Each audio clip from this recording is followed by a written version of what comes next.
We're 7 events into the 2019 Marblelympics, and we've seen tests of speed, tests of teamwork, tests of endurance, and tests of strength.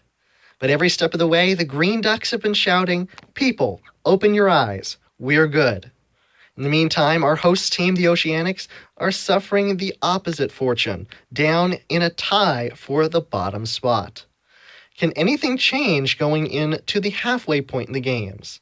This is Professor CC19, Candy Crusher and Algadoo Marble creator, here with the second episode of the Marble Insider. Now, today I'm going to be recapping events 4 through 7 of the 2019 Marblelympics on Jelle's Marble Runs. And if you've seen the first episode, you saw my predictions. I said that Thunderbolts, Hazers, Crazy Cat's Eyes, teams to watch. But I was kind of ignoring the Green Ducks, and I admittedly am one of those people that did not see them right away, for as good as they are right now. And event 6, it really started to show. The Green Ducks got their very first gold medal. I'll get to talking about that in a minute. First, I want to apologize to anyone thinking that I quit this series, because I originally had said that this second episode would come out after event 6. Unfortunately, it was my finals week for my college semester, so I decided to evenly space these episodes out, and so I wasn't stressed. I'd make this after event number 7, where I had more time to do it. So I'm going to be recapping 4 events today: Gravitrax slalom, which was event 4, the 5-meter sprint, appropriately event 5, the relay race, which was a wild event 6, and the new version of block pushing, which stayed event 7. So we're going to start out with the Gravitrax slalom. Now, this was like a double version of Team Pursuit from previous years. 2018, Event 6, it was Team Pursuit for the Winter Games. It was a head-to-head event, a tournament. The top 3 marbles in the team crossing the line, so 3 of the 4 had to cross the line in order for the race to count. And whichever team had their first across the line would move on. This is pretty much the same style. 3 marbles in the team crossing the line will count for that team. The rule of they have to be within a certain length is non-existent in this event, because with the Gravitrax design, the marbles get pretty spread out. And it was kind of a chaotic event. It was hard to see, but really, we didn't get any real photo finishes except one, and I will move to this slide. This is semi-final Heat B, Savage Speeders, Indigo Stars, Jungle Jumpers, and the Green Ducks. This was the only photo finish we had, the third marble you can see here, of the Green Ducks just beating out the Jungle Jumpers. Unfortunately, the photo finish didn't really have that much implication because both teams did move on. You can see the Indigo Stars very close. They were in third place. They did not. This, I do think, was the closest of all the races. So, like I say, the style, 3 marbles for the team, that's what counted. The 4 teams that made it to the final, you can see the 2 of them here, Jungle Jumpers, Green Ducks, and Raspberry Racers and Crazy Cat's Eyes from Heat A in the semifinals. The podium looked like this. We had Crazy Cat's Eyes on top. As commentator Greg Woods stated, it was kind of redemption for them because they did break the Marblelympics record in Event 3, only to have 2 other teams surpass them. Also breaking the Marblelympics record, Crazy Cat's Eyes fell to the bronze position. But in this event, they were consistent from start to finish. Very good performances for the Crazy Cat's Eyes. They got gold. Raspberry Racers got the silver, continuing their success in even-numbered events. Raspberry Racers got their first medal in Event 2, their second here in Event number 4. We'll see if that streak keeps going. And the Jungle Jumpers did pretty well. They got the bronze. With the Green Ducks making it to the final, just missing out on the podium, they got 4th place. And for the second event in a row, Green Ducks are 1 spot away from being on the podium. Same thing happened in balancing, and we'll see that pattern continue. It started out looking like the curse of the Green Ducks. They could always make it to the final. They could never make it on top, but it quickly changed, and we'll see that in a minute. So after event 4, we went to the classic fast-paced event, the 5-meter sprint, event number 5, which was a little different. The lanes were a little different than 2017. 2018 was completely different. I think just for the Winter Games, but it seems like that style of 2018 for the 5-meter sprint was kind of abandoned for this year. We're back to individual lanes, and this is what it looked like. This is a little shady of an image, a little hazy. I don't know. I probably shouldn't say hazy because the hazers were in this one, but it was a little off color because this was a close-up and a slow-mo. Because unlike 2017, this event saw a lot of photo finishes, so much so that for the first time in a while, the channel had to go down to the 1,000th of a second increments. That is crazy close. And here you can see a photo finish that did have big implications.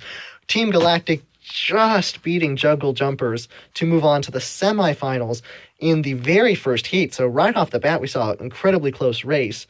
Green Ducks went with them, way out in front here. Balls of Chaos, unfortunately, they couldn't get very much momentum going in this race. If I move to the next slide, you will see another photo finish. This is from the semifinals, semifinal heat A. Mellow Yellow and Hazers, both of them moved on, so not as much implication. But another example of the third decimal place, 1,000th of a second, meant that the Hazers beat out Mellow Yellow and, for the pride, got the win in this heat. Chocolatiers, Team Galactic, they stopped at the semifinals, couldn't get any further. This was a very good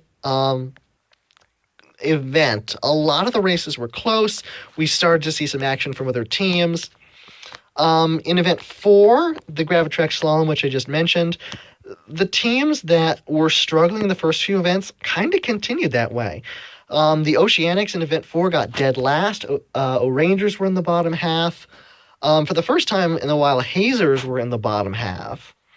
But other than that, really, the teams who weren't doing too well in the first 3 events didn't do too well in Event 4. In event number 5 here, the O-Rangers did sneak into the top half. They made it to the semifinals, got 8th. But once again, Oceanics, the host team this year, this is their own stadium, they finished in the bottom half, unable to advance out of the first round. On the other hand, Success, here if I slide to the next frame, we have Mellow Yellow keeping the tradition. In 2017, they got gold in the 5-meter sprint, just beating out Savage Speeders by 0.02 of a second. In this case, it wasn't that close. Mellow Yellow got a good win over the Hazers, who got silver. Crazy Cat's Eyes, once again, their 3rd medal in a row. Green Eye did well, getting the bronze. On the other hand, there was one main shocker in this event. It was Savage Speeders. Unbelievably, in a speed-based event, and this is pure speed, this is about as speed-based as you can get, Savage Speeders finished in last place. That just doesn't make sense to me. They always seem to do well in speed-based events.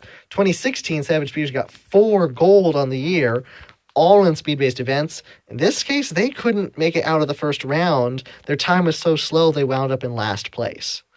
And actually, that cost the Savage Speeders the top spot, as the Hazers getting silver jumped up into the top position in the overall standings. In the meantime, Pinkies, Oceanics, those teams still towards the bottom. Then we moved into the 6th event, and I say this is a wild one. The relay race, I thought the system was a little bit unfair when I watched the first race, but throughout the event, it was absolutely insane. We saw so many new occurrences, close finishes, unusual occurrences, and I tried to capture as many as possible in our screenshots here. The first one, as you can see here, this is the very first race. Balls of Chaos, Green Ducks, Oceanics, and Team Galactic. This is one of the races where I didn't think the format is entirely fair, because look at the lead that Team Galactic has. But then if I scroll to the next frame, this is how they finished. Did I say Team Galactic? If I said Team Galactic, I meant Balls of Chaos. Balls of Chaos in this frame had a big lead. But look, they finished in last place. Team Galactic and the Green Ducks got big comebacks here. The last leg of this course was crucial for a lot of teams, in a negative way for some and a positive way for others. Balls of Chaos coming into these games did well last year, not doing well at all this year, just like Oceanics also not advancing out of the first round. This was actually a photo finish between the top two. 1,000th of a second once again. Green Ducks got the victory in the first quarterfinal heat. Then we went to the third quarterfinal heat, where we had another unusual occurrence. Look here, if I zoom in, you will see this is Mellow Yellow, Pinkies, Raspberry Racers, and Midnight Wisps. Midnight Wisps got a rocky start here. This is a little unusual.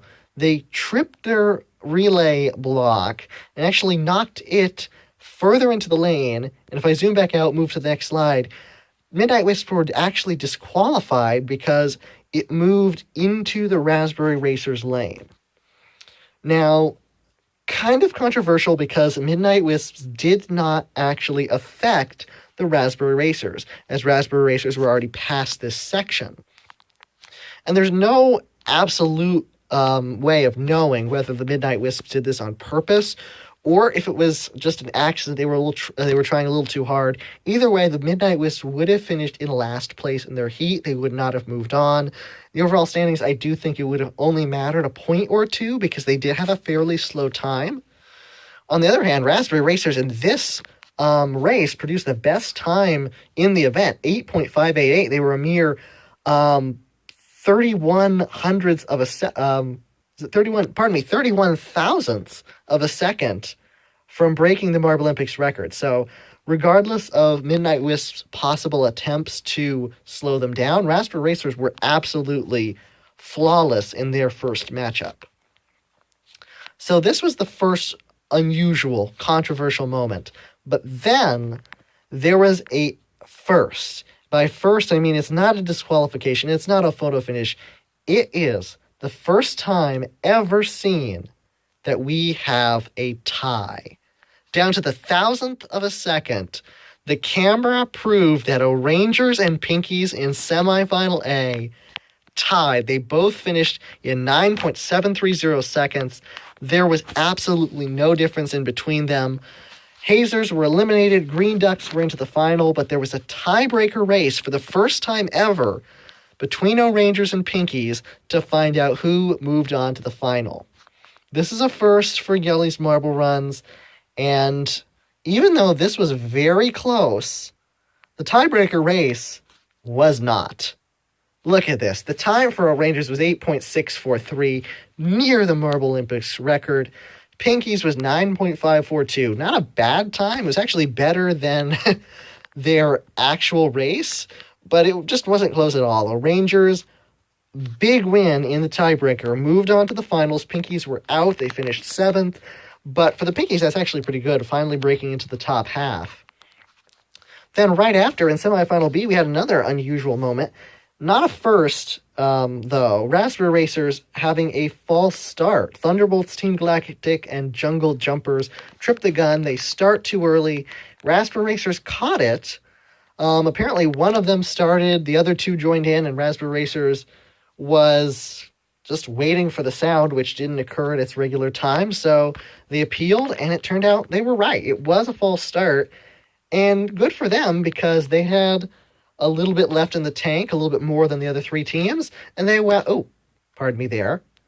I thought I had one more slide, but it mattered for the Raspberry Racers. They had a little bit left in the tank, more than the other teams. Raspberry Racers won semifinal B. Thunderbolts also moved on to the finals, and that meant that the finals was Thunderbolts, O'Rangers, Raspberry Racers, and Green Ducks, where now I can move on to the podium slide. The Green Ducks got the gold. Their very first gold medal, the rookie team, and that was big for the Green Ducks because that meant that they took the lead in the overall standings. After 6 events, their score was 90 points. That is 2 points off the Savage Speeders' 6-event record of 92 back in 2017.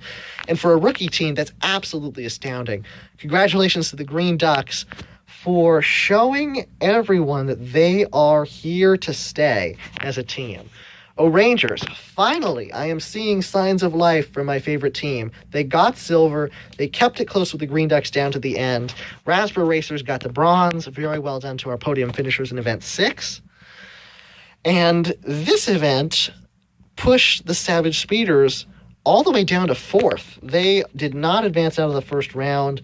They no longer in the top 3. Green Ducks, Hazers, and Raspberry Racers are our top 3 teams after event number 6. And as I said, I'm doing 4 events here. I waited. We move on to event number 7, which was block pushing. A little bit different style. This was only 2 lanes, 2 chances for the marbles, 1 in each lane, and it wasn't a tournament. No rounds, no quarterfinals, semifinals, finals like these events. It was just a matter of their best push. And since there wasn't that much variety in this event, I captured it at the best push. The Midnight Wisps are 2018 champions in an event that they haven't participated in for a while. Actually, in 2017, they didn't make it out of the first round, but here they did absolutely amazing. A little bit different lane blocks. Everything was changed kind of in this event. Marblelympics record stayed at 82.6 for the Rangers back in 2017, but no one was able to really come close to that. Oddly enough, the best score here was the same 3 digits, just in a different order, 68.2 for the Midnight Wisps. They wound up getting gold in this event. In the meantime, the Oceanics performances are staying dismal. They finished with 3 points down in 13th. Pinkies did not do very well either. They were staying pretty low. They got 15th place. The biggest shocker in block pushing was Hazers getting dead last. They were more than 10 centimeters less than 15th place. The Hazers did absolutely horrible in this event. Neither of their pushes made it even to 50. I think their farthest was 45 and change. But, force, strength, not the Hazers' strong suit. They did very bad. But the teams that did very good, Midnight Wisps with 68.2, Team Galactic with 67.0, and Mellow Yellow with 65.1. They are your podium finishers for event number 7. Rangers in the top half, doing well once again. Same for Crazy Cat's Eyes and the Raspberry Racers. Green Ducks keeping their streak of top half performances alive. The Green Ducks are actually yet to finish in the bottom half. They got 8th. The other team squeezing into the top half was Savage Speeders, starting to regain some momentum. So now for the final bit here, the final slide, is the overall standings and my second set of predictions after Event 7 now. So after Event 7, there are only 4 teams that are yet to score medals. Indigo Stars, Balls of Chaos, Pinkies, and the host team, Oceanics. Oceanics and Pinkies, 2 of our 4-year veterans, tied for the bottom spot with only 22 points, trailing the leaders, Green Ducks, by a massive gap of 76 points. They really need to get something going. Balls of Chaos coming into this season with high hopes, not doing very well either. They are in 14th with 34. I'm going to continue to work my way up. Jungle Jumpers and Chocolatiers close. They each have a bronze. Indigo Stars higher than both of those teams. No medals, but still 47 points. The Rangers, even though they were in the top half in Event 7, they slipped a spot because of the Midnight Wisps' amazing performance. Rangers have 1 silver and 51 points. Midnight Wisps jump up to 9th with 56. Thunderbolts breaking into the top half with 67. Then a jump, 9 points up to Team Galactic with their silver in 7th with 76. Mellow Yellow, Crazy Cat's Eyes, and Savage Speeders all tied at 80. Technically a tie for 4th, but they just have different medals. Savage Speeders with 2 gold have the highest of them. Hazers with 81, 1 point clear, they're in 3rd. Raspberry Racers with 3 medals, 2 silver and a bronze, have 87. And holding their 11-point lead are the Green Ducks with 98 points and 2 medals. So my predictions are changing definitely. Green Ducks, a force to be reckoned with. I still have slight doubts. I say slight, but they are considerable enough for me to still think that the Green Ducks will not be the first rookie champions. We will have to see how things go. If they can continue their streak of top half performances, they very well could be. But right now, being a rookie team, there's still too much area of question for me. I don't think the Green Ducks will be the gold medalists overall this year, although I do think almost certainly that they will finish on the podium in this 16-event games. Raspberry Racers, they are on my radar now. Very successful in even number events. In all 3 even number events so far, they've gotten medals. They just missed out on a medal in their first odd number event where they did well, number 7. Second place, they are fairly consistent so far, with the sole exception of event 3. So Raspberry Racers, I have my eye on them. Hazers, they are unpredictable. They are good, very good in some events, very bad in others. There's this part of me that thinks they could be the champions, although I do think we need a bit more consistency from them if they want to be. When it comes to consistent teams, my money is still probably going to be on the Thunderbolts. They slipped a spot, they're in 8th, but they still have showed quite a bit of promise. There is a good chance that they'll be in the podium. Team Galactic, I know a lot of fans are excited to see that they have finally gotten a medal. They have their good chances as well. Mellow Yellow, kind of redemption this year, shaking off 2018 and their 15th place finish. Now they have 2 medals and are tied for 4th place in points, 6th place in the overall standings, but they are doing much better this year. Kind of making me think that the old Mellow Yellow team that did very well in the first 2 seasons is back. Crazy Cat's Eyes, they came out of nowhere from last year. They're definitely on my radar this year. I don't think we will see a repeat champion. Savage Speeders could be on the podium again. Another shot for O'Rangers. Midnight Wisps, we're going to need to see a little bit more out of them in the means of consistency if they want to be in the podium. But if I have to outright state my top 3 picks right now, I would definitely... I don't want to say definitely. I want to say I would pick for my podium Thunderbolts, Green Ducks, and I don't want to say Savage Speeders, but I do think it probably will be Savage Speeders. So, Thunderbolts, Green Ducks, my 2 most likely picks for the podium. The 3rd spot, I'm going back and forth between a lot of teams. O'Rangers, maybe. Team Galactic, maybe. Crazy Cat's Eyes, Mellow Yellow, Hazers, Savage Speeders, Raspberry Racers. All of them have a great shot at being on the podium. It's just going to come down to who can keep it, who can keep their endurance up through a 16-event games rather than a 12-event games for the first time in the 2019 season. So that is your recap. That is the 2nd episode of the Marble Insider. Thank you so much for watching. The next episode of the Marble Insider will be coming out after event number 12. So I will have events 8, 9, 10, 11, and 12. 5 events to go over in the next episode, episode number 3. Leave comments below. Feel free to do so if you want to make a prediction about who you think is going to win, if you want to root for your favorite team or cheer them on. If you want to see more Algolympics, that's my series of marbles, Marblelympics analysis, my special Candy Crush videos, all my content, please subscribe. Once again, thank you so much for watching, and I will see you next time on the Marble Insider.